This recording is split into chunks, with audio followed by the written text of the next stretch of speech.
The blue wave ebbs to a purple puddle as Democrats take control of the House, Republicans increase their majority in the Senate, and Republicans edge out Democrats on key governorships. We will analyze why House Republicans' loss may be President Trump's gain. Then, Bayto gets Beto and uses his concession speech to audition for a spot on Pod Save America. Most important of all, President Trump gives a Broadway-caliber press conference, and the show goes on as Attorney General Jeff Sessions resigns. I'm Michael Knowles, and this is The Michael Knowles Show.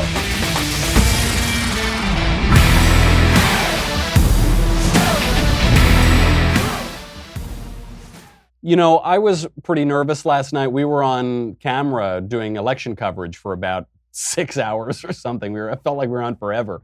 And I thought, you know, there's going to be nothing in the news tomorrow. We've covered everything right now. But leave it to President Show Business, President Covfefe, to give us some incredible news just breaking now. Attorney General Jeff Sessions, embattled for many months now in a feud with President Trump, has officially resigned at the request of Donald Trump. We will get into all of that in just a second. But first, let me tell you about honey. You know honey. I've been using honey for years, long before the Daily Wire existed.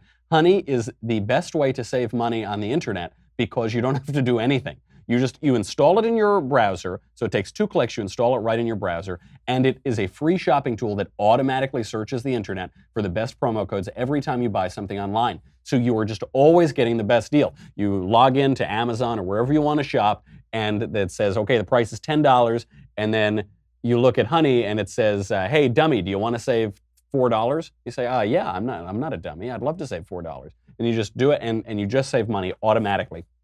Honey has already saved listeners of this podcast an average of $46.89. Don't be one of the losers who doesn't save money. Get in there and use it. It's great. It works on Amazon, eBay, Etsy, J.Crew, Best Buy, Newegg, Skillshare, Walmart, all over the place. Many, many more. So I couldn't tell you the last thing that I used honey to buy because I use honey to buy everything. I use honey to buy virtually everything online and have for years. Do it. Has 10 million members, 100,000 5-star reviews. It's the money-saving shopping tool that everyone can agree on. Get it for free. Get honey for free. Joinhoney.com/Covfefe, C-O-V-F-E-F-E. That's right. Type it in. Joinhoney.com/Covfefe, C-O-V-F-E-F-E. Honey, the easiest way to save money while shopping online. I'm a little bit hungover today. Not because we drank so much, but we were just talking for hours and hours with all that smoke, with all that we weren't eating very much, and all of that covfefe. There was initially a flood of leftist tears that affected the Senate. Then we were upset. I wouldn't call it right-wing tears because actually the Democrats won a relatively modest number of seats. It wasn't the blue wave. Even Democrats are admitting it wasn't a blue wave. But still, they got back control of the House. So there was all of these emotions all over the place.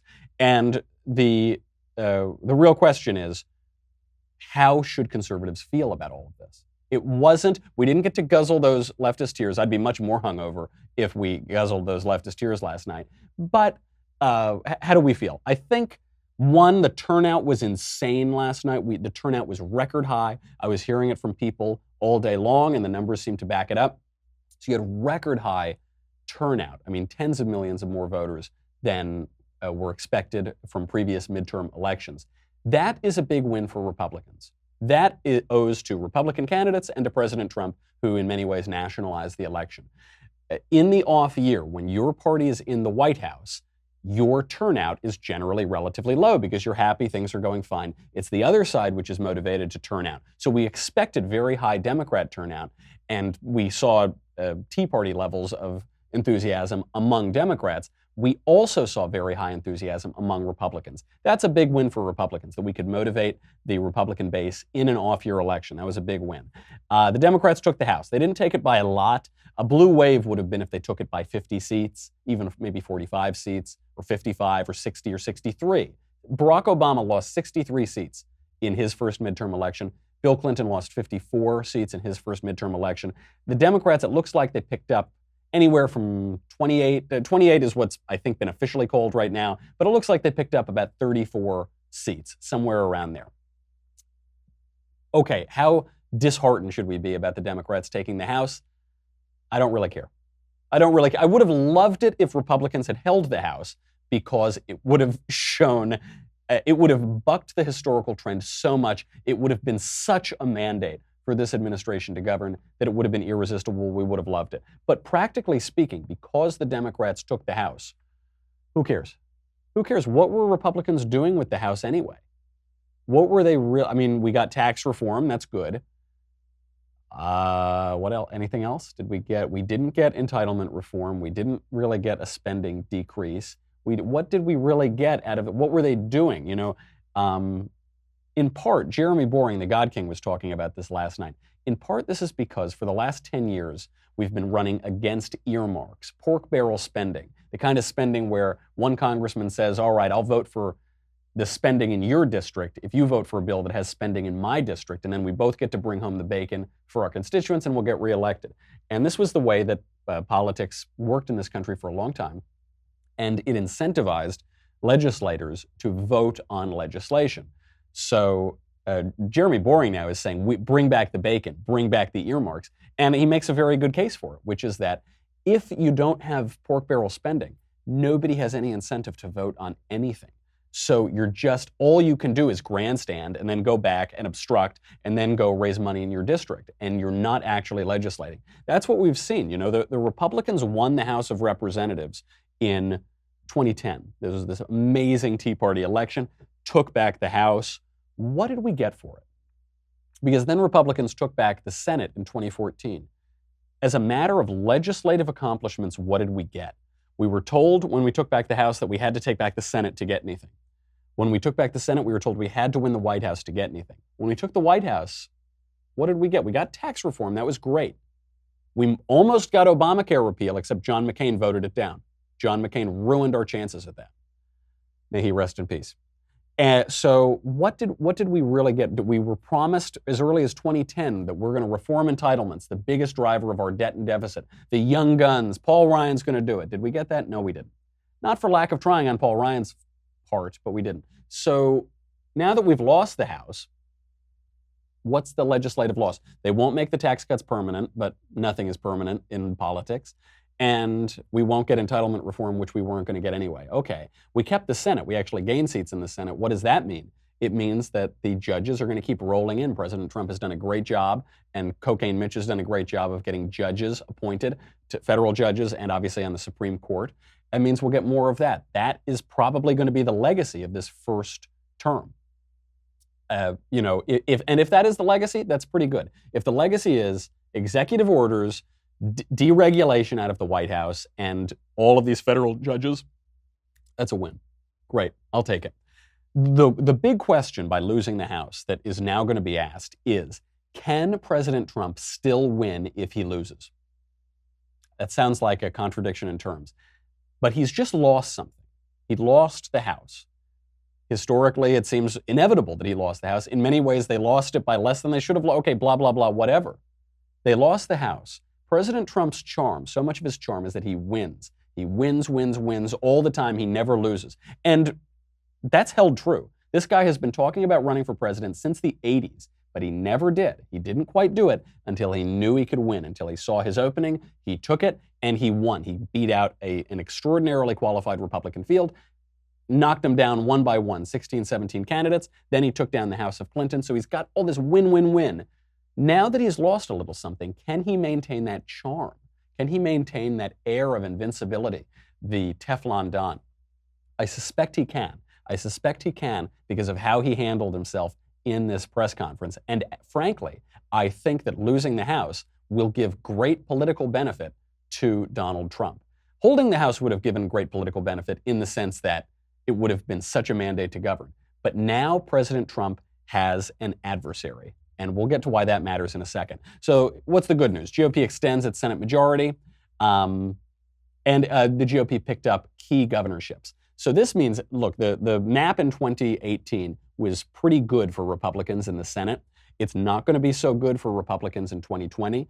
The Republicans are going to have a lot more seats that they have to defend, unlike this time when Democrats had a lot of seats that they have to defend. But now that we're looking at a gain of 3, maybe 4 seats in the Senate, it's going to be a lot harder for Democrats to take back the Senate in 2020, which means that if House Democrats want to impeach President Trump, like they've been yammering on about for the last 3 months, they can impeach him, that's fine, but there is statistically a 0% chance that they convict him and remove him from office. We also picked up some key governorships, some really big ones in states that we were told were going to flip and we're going to go for Democrats. The reason that this matters is, one, because of redistricting. It means that Republicans will have at least a seat at the table in redistricting when that comes up, and make sure that Democrats don't gerrymander things, out of control, gerrymander themselves into a House majority. But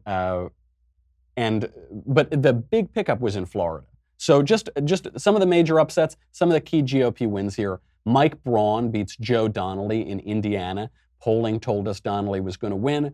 What happened? Major upset. Mike Braun beats Democrat Joe Donnelly. In Missouri, Democrat Claire McCaskill lost to Republican Josh Hawley. Another win. Well, I always suspected that Hawley was going to beat McCaskill, and I actually thought that Braun was going to beat Donnelly too, but really nice to see that confirmed. And then we get to Florida, the big win of the night, the guzzling of leftist tears. We'll talk about that in 1 second, but first, let's have a little gratitude. Let's talk about Operation American Gratitude, a wonderful sponsor and a great organization. It was started when the founder heard that a Vietnam veteran said on his podcast that he had never been welcomed home in 50 years since returning to Vietnam. The goal is to deliver thank you cards to 2 million Vietnam veterans over the next 5 years and place a You Are Not Forgotten card on every Vietnam War memorial in America. And you can involve your kids in these projects, and you teach them about patriotism, sacrifice, and gratitude. All three are sorely lacking in America right now.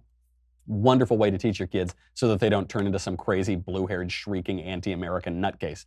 So you can go to raisingamericans.com/Covfefe, Covfefe. You'll get all of those, the thank you cards, the interview cards, POW/MIA cards, a 58-220 card to honor those who made the ultimate sacrifice. 100% of the profit from Operation American Gratitude goes toward building the Freedom Never Sleeps Business Trading Center in beautiful Eagle, Idaho. It's an on-site 6-month paid entrepreneurship training program for veterans and underprivileged youth. Make life better for Vietnam veterans and also little fellas who want better lives, little kids who can be taught gratitude and thank the veterans who defend their freedom, all for less than $20. Moreover, Operation American Gratitude will be offering a 25% discount this week only in honor of Veterans Day coming up. As always, participating in Operation American Gratitude makes you 50% more likely to meet George Washington in heaven. That's guaranteed. RaisingAmericans.com/Covfefe, Covfefe. Get your Operation American Gratitude kit today. RaisingAmericans.com/Covfefe, Covfefe. Happy Veterans Day, and God bless America. So the big upset was in Florida. Ron DeSantis, Republican Ron DeSantis, beats Democrat socialist crony crook Andrew Gillum. Democrats were already talking about Gillum as a possible 2020 presidential candidate, and a real crook and a cynical, awful politician who baselessly smeared his Republican opponent as a racist, played the race card constantly, just an awful fella, and he got beat. Ha ha ha, ha ha ha. Delicious.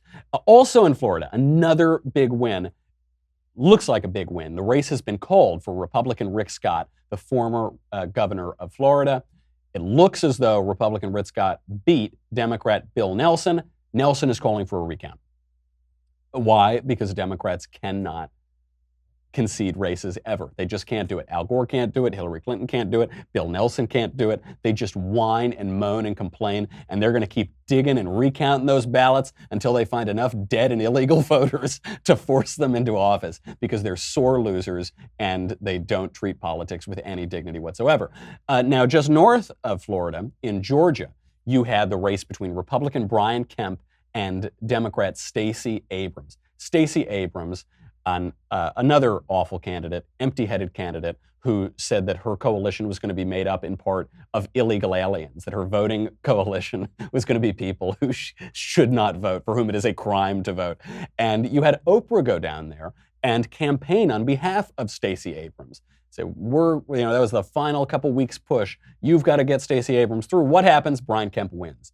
Brian Kemp beats Stacey Abrams, and guess what happens? Stacey Abrams won't concede. Why? Because Democrats are sore losers. So they're going to dig up some more dead and illegal votes. Stacey Abrams already promised that. She already said, my coalition includes illegal voters. So maybe they'll try to find some more illegal voters to push Stacey Abrams through. What she's really hoping for is a runoff. So because it was so close, and because there are other candidates on the ballot, she's going to hope for a runoff election. We'll see if it gets to that. There's been no, because we don't have a final vote count, we cannot call that yet. And if there is, I hope Brian Kemp beats her again. I hope we go right through, and I hope that ballot security measures are in place, because you've got a whole Democrat Party, and especially Stacey Abrams, openly talking about illegal aliens voting. So those are, I think, the most important races. Why do those races matter? There were other great wins in Ohio for Republicans.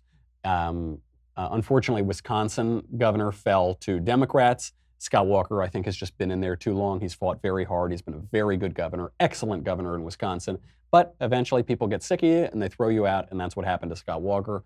And the big win in Florida. Why do these matter? Because these are very important states for the presidential election.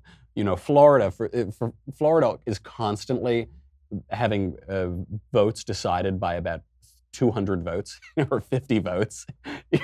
Even between great candidates like Ron DeSantis and just awful, terrible people like Andrew Gillum, it's still a question of 1,000 votes or 5,000 votes or 200 votes. I mean, this has just been the case since the 2000 presidential election, at least. So to win those swing states, looking forward to 2020, that's really important. One, because it shows us the direction of how people are voting, and because by nationalizing this, President Trump made it about him. So it's not just about the Republican and Democrat parties, which is important. We want to see how people break down there, but he made it about him so that we see what happens when he is on the ballot next time. I think those are all great signs. Then I mean, those are the most important races. My favorite race, my favorite. It wasn't in Florida. It wasn't in Ohio or Indiana. It was in the great state of Texas, where Senator Ted Cruz beat out Mr. Beta Male himself, Beto, Robert Francis, Bobby Frank O'Rourke. He beat him out, and I'll let Bayto speak for himself. In his concession speech, he turned the left-wing white guy up to like 12. He turned it was already at about 9.5, and he just turned it all the way up to 12 by whining profanities. Beto, take it away. In every single part of Texas, all of you showing the country how you do this. I'm so proud of you guys. I'm so effing proud. You guys, seriously, you guys. I'm a serious person. I'm a really serious person and a statesman. I'm such a effing statesman. He's just doing that thing that the Pod Save America guys do. He's just the grown-up Pod Save America guy, and admittedly fairly attractive, very effeminate man who uses vulgarity and profanity to substitute in for coherent points that he's incapable of making. He is Pod Save America with about 15 years on him. He's probably auditioning for a spot on Pod Save America now because he's unemployed. Although he really swindled national Democrats. How many millions of dollars did this guy raise? Even as of a month ago, he'd raised $40 million. I think the total was something like $70 million, and he barely spent any of it. And he wasn't giving it to other candidates either. So he's probably looking forward to running for president in 2020. And in the meantime, maybe he'll go on Pod Save America and whine and use profanity and not make any decent arguments. They're calling this a moral victory, the Democrats. You knew they were going to do this because Beto, he's not just the Pod Save America guys in the future. He's also what John Ossoff was a few years ago. Do you remember John Ossoff? He was that Democrat who was running in Georgia? And they poured money into his race. They said, we're going to flip this seat. John Ossoff. He looked like Beto. He was just like a skinny, whiny, effeminate white male. And they said, well, he's the one, he's going to win. And then he loses. And they say, well, sometimes losing is really winning. No, it's not. It's losing. It's always losing. Losing is losing. The winners go and legislate and the losers go home, to quote cocaine Mitch McConnell. That's exactly what happened here. That said, this doesn't bode well for Texas. He only lost by 3 or 4 points, I think, in Texas. This guy's a whiny, left-wing, just awful, unspeakably repulsive candidate to me. But he's apparently very attractive to Democrats, and there are a lot more Democrats in Texas. Every single day this is happening because California is emptying out and because our border is not secure. So people are flooding in there who statistically are much more likely to vote for Democrats. Now, let's temper our fears a little bit here. Ted Cruz is a flawed candidate. I like Ted Cruz a lot. I've done TV commercials for Ted Cruz. I voted for Ted Cruz. He's a flawed candidate. He's flawed because he got really bruised in the presidential primary with Donald Trump. He then didn't support the Republican nominee at the convention, which really turned off a lot of people. He then did support the Republican nominee, so it turned off all the people who were happy that he didn't support him at the convention. He's just in a tough spot. And he's an extraordinarily intelligent guy. He's maybe the most intelligent person in the U.S. Senate, but he's not as good at that pavement retail politics as Beto O'Rourke is, so Beto had an advantage there. And a big money advantage. Beto obviously had a lot of money from national Democrats coming in. So, okay, that's fine. If this were, let's say though that Cruz only, instead of beating him by 3 or 4 points, let's say he beat him by 10 points. That's in Texas, that's still pretty scary. And I think perhaps they should stop building the wall along the southern border and just build a wall completely around the state of Texas so that it stops getting infiltrated by Democrats, because that is a little bit of a worrying trend. But look, guys, to quote the economist John Maynard Keynes, in the long run, we're all dead, so we can always worry about things tomorrow. This is, I think, a lot of when Ben and I disagree on politics. It's mostly attitudinal, which is, hey, we won. We're here today. Come on. That's pretty good. And Ben will say, yeah, but in 50 years, the sun is going to explode and we'll all die. Okay, all right, yeah, I guess. That's true. But today is a good day. The other thing I want to point out with Bayto is they made this such a national point for Democrats. Imagine if he went by his actual name. Imagine if Beto O'Rourke didn't pretend to be a Mexican. He's not Mexican. He's not even 1/1024th Mexican. He's a white guy. His name is Bob. His name is Robert Francis O'Rourke. And I know we've been joking about Bayto and Beto and Beta and Robert Francis, you know. Imagine if he actually had to go by his name, Robert O'Rourke. Ted Cruz versus Robert O'Rourke. Would any Democrat care about him? Even though I know he's like a little cutie pie and he wore dresses in his prog rock band in the 90s or whatever. I know, I get that. But would they actually care about him? No, they wouldn't. It shows that racial obsession of Democrats, that a 100% whitest guy on the face of the earth can just pretend to be a Mexican and he will get national Democrat support. That is pretty bizarre. He'll get tens of millions of dollars from out-of-state Democrats. That is pretty bizarre. And when we pointed it out that he's a fake Mexican, that he's lying about his race by using that name, they didn't seem to care. They didn't care. One, because I think Democrats are shallow thinkers when it comes to these races, and they're shallow when it comes to race. It doesn't matter. It's just the appearance of the thing. If you're a man who then wears a dress and says you're a woman, they say you're a woman.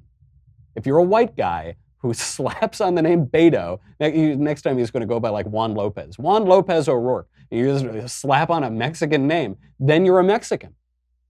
And this actually does have a philosophical grounding to it. It actually comes from the flaws of feminism, leftism, intersectionalism. There actually are philosophical, just a rotten core to this. We're going to get to that a little bit later when we talk about the Girl Scouts suing the Boy Scouts. But that is the rotten philosophical foundation of the modern left, that this guy, I mean, he's actually a good example because he used to wear dresses back when he was a young man playing in prog rock bands. But talk about shallowness. So in the future, whenever I run for Senate from the state of Texas, I want it to be on the record right now. I am going to go as Miguel Juan Lopez Francisco Knowles. So get that, and I want you to start calling me that, because then when I run, I'll say, oh, my friends have been calling me that for years. So, what a cynical jerk. He lost. Ha ha ha, ha ha ha. Delicious. Now, we have to talk about Jeff Sessions. This is breaking news. Jeff Sessions has resigned. They didn't wait very long on that one.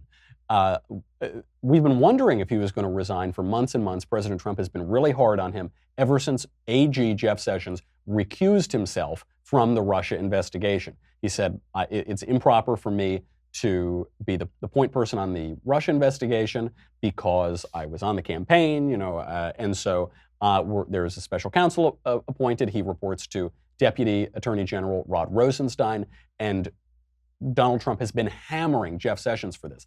I had always hoped that it was just a show. I had always hoped that they were just putting on a show. Oh yeah, Trump hates Jeff Sessions and they're going to fight it out, but they really liked each other because Jeff Sessions is a great guy. He's done a very good job at other aspects as Attorney General at the DOJ, and he was one of Trump's earliest supporters. I think he was the earliest major supporter for Donald Trump. And it just seems that actually it was a pretty bad relationship. Trump was pretty mean to the guy. He, in his resignation letter, he said that he was resigning at the request of the president. So he's out. Now they're going to fill that, and Democrats are going to crow about how President Trump is obstructing justice with the Mueller investigation. It remains to be seen what happens with regard to Mueller. This doesn't directly affect that at all. However, Jeff Sessions is out. We should point out he's done a very good job in many other ways. He's gotten very tough on drugs amidst this awful opioid crisis, one of the worst epidemics in American history. And he's gotten really tough on drugs, reversed a lot of stupid Obama-era policies. He's gotten a lot tougher on illegal immigration. He's actually enforcing laws now, laws that have not been enforced since the 1990s. He's getting back there and enforcing the law. That's really important. He's just tightened up the ship. He's made what was a very lawless DOJ under Barack Obama, a corrupt, a crooked, lawless DOJ. He's made it much more law and order centric. And actually, his recusal, as frustrating as it is for Republicans and conservatives, does show that change. Because Loretta Lynch wouldn't have recused herself from nothing. The Obama DOJ, Eric Holder, Loretta Lynch, was so corrupt, so targeted President Obama's political opponents.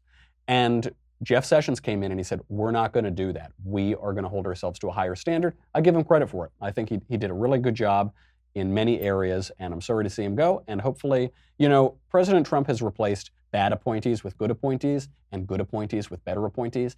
And I hope that is the case here, but we'll just have to see what happens moving forward. What we do know is that the show must go on, and that's what this is all about. I think that's why the Sessions resignation came today.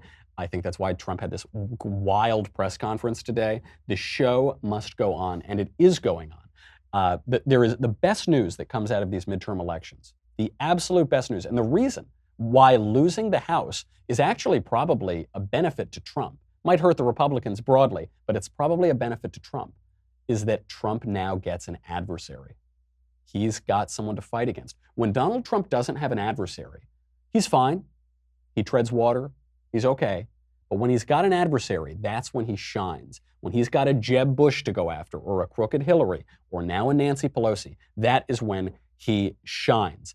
And, President Trump learns a lot from Reagan and from Obama. Don't forget, Barack Obama lost 63 seats in the House in the 2010 midterms, and he got reelected in 2012. The Democrats aren't talking about that very much right now. So what does it mean? It means that Democrats are going to investigate everything. They're going to investigate security clearances, conflicts of interest, the Trump Organization, porn stars, all that stuff. They're saying now that they're going after tax returns. They're going to get Trump's tax returns. They're going to see it. They are falling into a trap. I'm glad they're falling into this trap. They set the trap for themselves a year or so ago. Now that the Democrats have the House, they can request Trump's tax returns from the Treasury Department, and they almost certainly will get them. But they can't release them. So they can't have their tax returns and eat them too. They can have their tax returns, but they can't, or they can pressure Trump to release his own tax returns, but they can't get the tax returns and then release them. That would be a violation of the law. So I just think they don't learn anything. This election should have been a blue wave. It really should have, historically speaking. And it wasn't. It wasn't even close to a blue wave. They took the House, but no wave at all. And they're focusing on things that people don't care about. They don't care about the tax returns. No American cares about Trump's tax returns. Nobody is going to win an election on Donald Trump's tax returns. It ain't going to happen. But President Trump is playing along. He is the troll in chief, and he's got great words for Nancy Pelosi. Plus, we will get to this unbelievable press conference today, an epic smackdown of Jim Acosta. But first, I've got to say goodbye to Facebook and YouTube. If you're on Facebook and YouTube, I'm amazed you're still there. Go to dailywire.com. If you are already on Daily Wire, thank you. You help us keep the lights on. If you're not, it's $10 a month, $100 for an annual membership. You get me, you get the Andrew Klavan Show, you get the Ben Shapiro Show, you get to ask questions in the mailbag, you get all that stuff. By the way, if you happen to be in Los Angeles tonight and you're thirsty for some sweet, sweet leftist tears and salty, come out to Loyola Marymount University at 7 p.m. I will be joined by the Supreme Lord of the Multiverse himself, Andrew Klavan, to entertain and enlighten both friends and snowflakes. Hope to see you there at Loyola Marymount University, 7 p.m. Pacific time. It's going to be a lot of fun. You'll need the Leftist Tears Tumbler.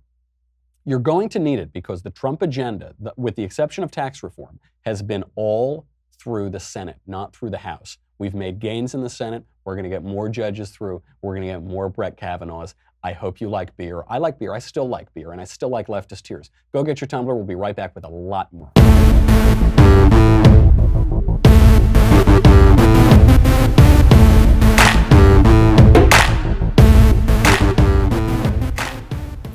So we elected a showman. We're getting a show. President Trump tweets this out today. He says, quote, "In all fairness, Nancy Pelosi deserves to be chosen Speaker of the House by the Democrats. If they give her a hard time, perhaps we'll add some Republican votes. She has earned this great honor." So he's saying Democrats are threatening not to make Pelosi their speaker because she's 155 years old and she's not a terribly competent person. Though she is a shrewd politician in many ways, and we'll get to that. So President Trump is saying, that's fine. If your Democrats won't make you speaker, maybe we'll send you some Republican votes so that you can become speaker. You deserve it, Nancy. And of course he wants Nancy Pelosi. She's one of the most detested people in the entire country. She's a perfect adversary for him, and he'll win every time that he goes up against her. So we hope, we're supporting Nancy for speaker, Pelosi for speaker, 2018. Let's do it. I hope we all unify here at the Daily Wire. So he sends that out. She's also a shrewd politician, by the way, because she's already saying impeachment is probably not going to be pursued. Of course not. I mean, they would be so stupid. Both Pelosi and Trump learned the lesson of the Clinton impeachment, which is that when an overzealous House overreaches, you get political gains for the incumbent president. That's exactly what would happen. No hope of conviction in the Senate. No hope now or in 2020 probably. So it would be a huge waste of time, a huge distraction, and Trump could continue to get his agenda through executive orders and through the judges. So she's taking that off the table. She also said that they're not going to try to impeach Kavanaugh. I think they've learned from the Kavanaugh effect, which is that the senators who voted against Brett Kavanaugh basically all got routed last night. Okay, that's fine. That's the Pelosi side of it. Now President Trump gets up there and he puts on a show. He starts with the incredibly satisfying smackdown of Jim Acosta. They're hundreds of miles away, though. They're hundreds and hundreds of You know miles what? away. I That's think not an you invasion. should, honestly, I think you should let me run the country. You run CNN. All right. And if you did it well, your ratings Let would me be ask, much if better. I may Okay, ask that's one other enough. question. Mr. President, if I may ask Peter, one go other ahead. question, are you worried? That's enough. That's Mr. enough. President, I That's was going enough. to ask one of the other folks. That's have had- enough. Pardon me, ma'am. Mr. Excuse President, me. That's enough. Mr. President, I had one. I'll tell you what, CNN should be ashamed of itself having you working for them. You are a rude, terrible person. You shouldn't be working for CNN. Go ahead. I think that's unfair. You're a very rude person. The way you treat Sarah Huckabee is horrible. And the way you treat other people are horrible. You shouldn't treat people that way. Go ahead. Go ahead, Peter, go ahead. In Jim's defense, I've traveled with him and watched him. He's a diligent reporter who. Well, I'm not a big fan of yours either, so to be honest. Show me the lie. Show me the lie. Fact check true on all of that. By the way, that was after Jim Acosta asked about 100,000 questions. He wouldn't shut up. They weren't questions. He's just arguing with Trump. He says that the caravan isn't invading the country. The illegal alien caravan isn't invading the country. They are. They're not American citizens. They're foreign nationals, and they're forcing themselves into the country. By definition, that's an invasion. So Trump says basically that. And Jim says, no, they're not invading. They're just coming into the country illegally. says, yeah, okay, we have a difference of opinion, but they're invading. And he just goes on, and he keeps badgering. And, there are other reporters there, presumably, who want to ask questions. And so finally says, all right, that's enough from you. And he smacks him down. And he's right. Jim Acosta does treat people wrong. What you didn't see in that clip is that a White House aide, this young woman, goes up to get the microphone from Acosta because he keeps demagoguing and won't let anyone ask another question. And Acosta shoves her. He shoves her away, pulls the microphone back, and he shoves her away. And yet we're told that President Trump is this awful bully, and he's a misogynist. And he's all, look at Jim Acosta shoving a woman who's trying to do her job away from him and refusing to give up the microphone and let anybody else speak. It is awful, and I love that President Trump, probably alone among possible Republican presidents right now, is able to call that out. It was absolutely right. He also, but I'm actually, by the way, trying to draft Jim Acosta to be the 2020 Democrat nominee. I think that's the showdown we're all waiting for. So we'll say, if you're watching, the heads of the Democrat Party, Maxine Waters, Hillary Clinton, Michael Avenatti, I want you all to nominate Jim Acosta. President Trump, during this great press conference, also fired back at some of his critics within the GOP. Here he is. You suggested Who that is retiring? You said that many of the retirements that happened in the House made it very difficult. Many retirements, yeah. That made it very difficult for you in this election cycle, and that it was because they were chairmanships that were vacated. But Jeff Flake wasn't a chairman of a committee, and Paul Ryan also retired the cycle. So why do you think that is? Whose fault is it that there were so many retirements? In Jeff Flake's case, it's me, pure and simple. I retired him. I'm very proud of it. I did the country a great service. Go ahead, give him that. Give him that. He is retired. I'd like to call it another word, but we're going to treat him with great respect. Go ahead. Thank you, Mr. President. Jeff Flake, that's another beauty. Go ahead. But we're going to treat him with great respect. That Flake, what a beaut he is. Absolutely right, too. And a worthwhile point on this is that the GOP got blown out in the suburbs in the House races here. They got really damaged in the suburbs, which only makes sense. The rural areas generally vote for Republicans. Urban areas generally vote for Democrats, and the suburbs are where they battle it out. But for years and years now, the suburbs have been moving bluer and bluer. And in a swing year, in a year that should favor Democrats, it's no surprise that the Democrats took the suburbs. That's the easiest place for them to take. But Jeff Flake is the kind of Republican who talks to the suburbs. Guess what? Even Republicans who talk to the suburbs lose. If you stand in the middle of the road, you're going to get hit by a truck. And there are few words that I have for Jeff Flake that I haven't already said on this show, so we can leave it there. But he's just awful. He's just the worst kind of preening narcissist, and I'm very happy that he's no longer in the Senate, and we all should be, and Trump did do a national service in doing that. It's also nice because it shows a certain independence from Trump, which is that he's not simply a partisan guy. I mean, he hasn't been a partisan for much of his life. He's been a Democrat, he's been a Republican, he's been a Reform Party guy, and this helps him in many ways because it's frustrating when he's fighting with Paul Ryan. It's frustrating when he's fighting with members of his own party. But I think it gives him a lot of credibility for American voters who are not hardcore Republicans or hardcore Democrats. It shows an independent streak. It's frustrating for those of us who are more partisan, but I think actually in the long run it probably helps. Then he also showed us in this press conference that the media are not getting any fairer to the GOP. This was an amazing exchange with a woman, I believe from PBS, talking to Donald Trump. It's not even a question, it's just an accusation. Here she is. On the campaign trail, you called yourself a nationalist. Some people saw that as emboldening white nationalists. Now people are also saying I don't know why you'd that say the that. president. That's such a racist There are question. some people that say that now the Republican Party is seen as supporting white nationalists because of your rhetoric. What do you make of that? I don't believe it. I don't know. Why do I have my highest poll numbers ever with African Americans? Why do I have among the highest poll numbers with African Americans? I mean, why do I have my highest poll numbers? That's such a racist question. Honestly, I mean, I know you have it written down and you're going to tell me. Let me tell you, it's a racist question. And Mr. President, I love it. You know what the word is? I love our country. I do. You have nationalists, you have globalists. I also love the world. And I don't mind helping the world, but we have to straighten out our country first. We have a lot of problems. And Excuse me, but to say that, what you said is so insulting to me. It's a very terrible thing that you said. I'm so pleased that he said this to her and that he took it the way that it is, because one, it's a very racist question. What he said is, I'm an American nationalist. I'm for the American nation. The American nation is not an ethno-state. It's not, there is no race called the Americans.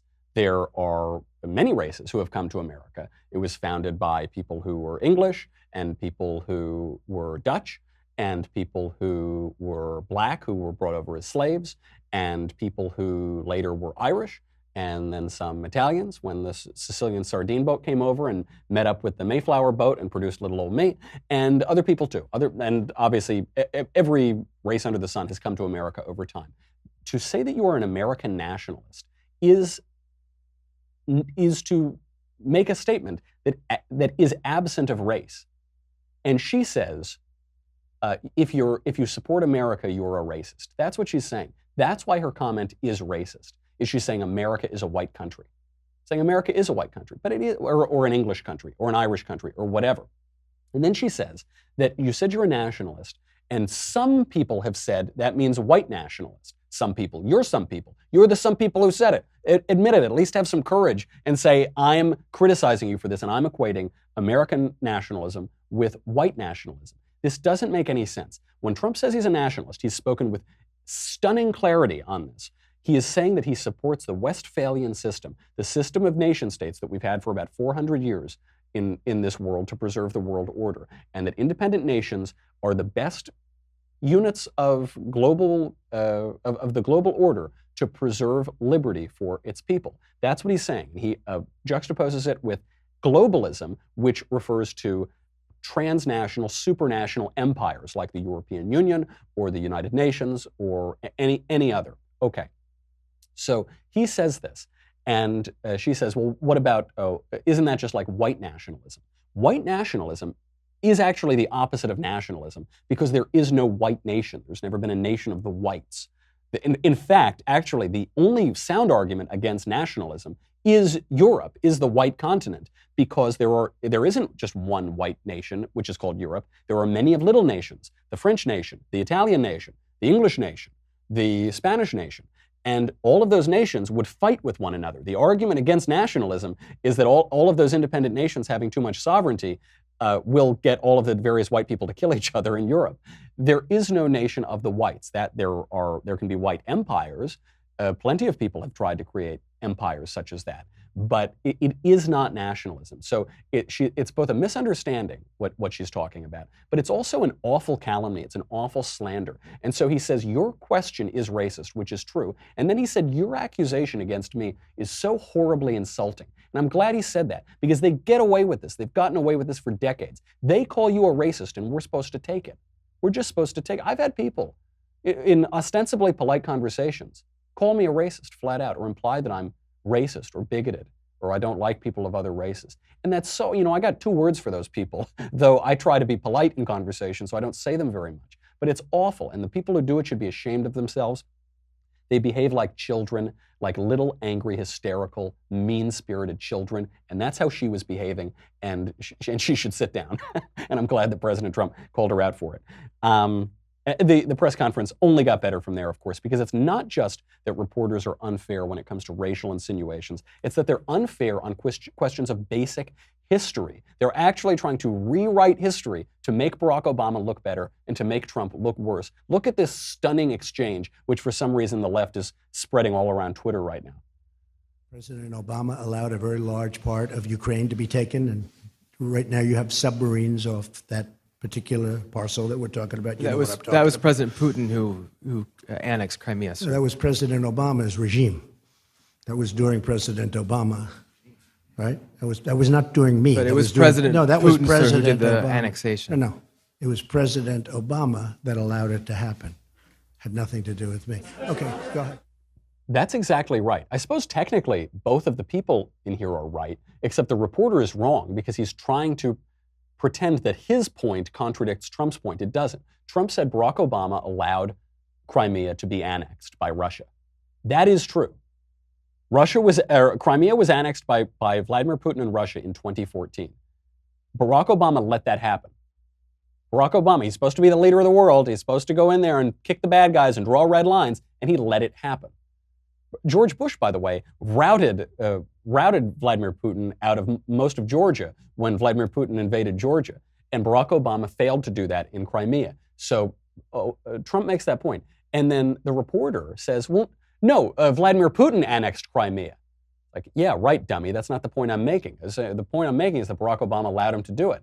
And they're sending this around on Twitter now. Prominent blue checkmark dummies, probably the Pod Save America people. I don't know for sure, but if I had to bet, I would bet that those kinds of guys are tweeting it around too. Trump is right.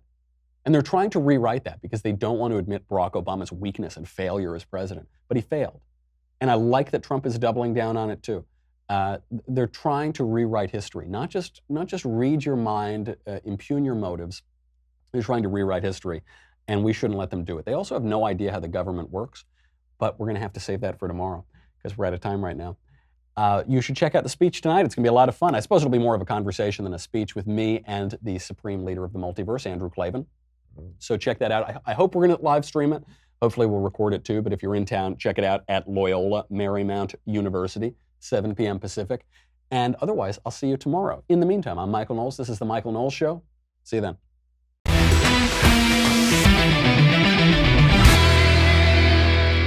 The Michael Knowles Show is produced by Senia Villarreal, executive producer Jeremy Boring, senior producer Jonathan Hay, our supervising producer Mathis Glover, and our technical producer is Austin Stevens, edited by Jim Nickel. Audio is mixed by Mike Coromina. Hair and makeup is by Jesua Olvera. The Michael Knowles Show is a Daily Wire Forward Publishing production. Copyright Forward Publishing 2018.